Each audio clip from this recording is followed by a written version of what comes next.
Instagram'da bir sürü saç ekim öncesi sonrası videosu izlediniz ve saç ektirmeye karar verdiniz. Bu videoyu sonuna kadar izleyin çünkü manipüle ediliyor olabilirsiniz. Öncelikle şu grafikte kendinizi bulun. Bu grafiğe göre kaçıncı sıradasınız? Birinci sıra mı, ikinci sıra mı, üçüncü sıra mı? Mesela ben dördüncü sıradaydım. Yani saç tamamen geriye gitmiş. Bu arada saç ektirmedim ben. Şu an saçlarım bu şekilde. Siz buradan kendinizi bulun. Yani ikinci sıradaysanız eğer saç ön çizginiz biraz geriye gitmiş demek. Üçüncü sıradaysanız ön çizginiz daha da ileriye gitmiş. Yani geriye gitmiş. Daha da geriye gitmiş ve tepeniz biraz açılmış demek. İki tane üç yan yana, orayı karıştırmayın. Bir tanesi ön çizgiyi gösteriyor.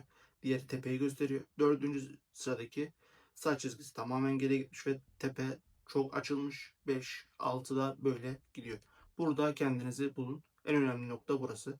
Burada kendinizi bulduktan sonra öncelikle zaten siz de videoları izlerken bu videoların seçmeci olduğunu biliyorsunuzdur. Yani mesela bir doktor bir video paylaştı. 8 ay öncesinden bir öncesi sonrası videosu paylaşıyor. Bu 8 ay önce ektiği diyelim 20 tane mi saç ekti. Sadece bir tanesini, iki tanesini paylaşabiliyor. Yani en iyi sonucu paylaşıyor. Bunu zaten siz de az çok tahmin edebiliyorsunuz. Burada daha önemli bir nokta var. Saç ektiği kişinin az önceki grafikte kaçıncı sırada olduğu ve sizin kaçıncı sırada olduğunuz. Videoyu izlerken buna dikkat edin. Böyle videolarda genellikle videodaki kişinin saçı kazındıktan sonra gösterilir fotoğrafı. Sonra yeni hali gösterilir.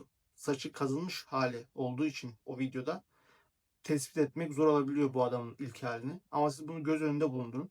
Çünkü bu gibi durumlarda genelde bu ikinci sıradaki, yani bu kellik sıralamasında ikinci sıradaki, yani saçı gür olan ama sadece ön çizgisi biraz geriye gitmiş kişi bu videolarda gösterilir. Adamın zaten sadece ön çizgisi biraz geriye, sadece bu ön çizgi biraz geriye gitmiştir. E, Doldurulması gereken yer çok azdır. Zaten eken kişi çok kazma değilse eker ve çok dolu bir görüntü olur. Bu kişinin videosu paylaşılır. Bu kişinin videosu paylaşılarak bu sıralamadaki dördüncü, beşinci kişiye de aynı şey vaat edilir. Siz bu sıralamada dördüncü, beşinci kişiseniz videoları buna göre izleyin.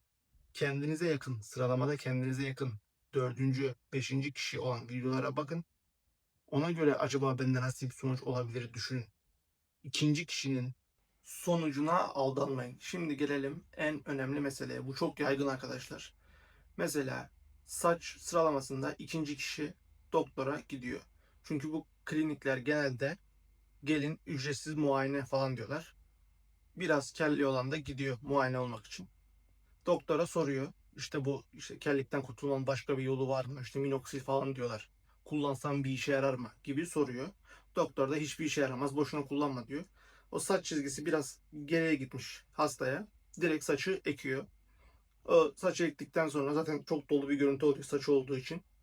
Adamın etinden, sütünden yararlanıyor videolarını çekip.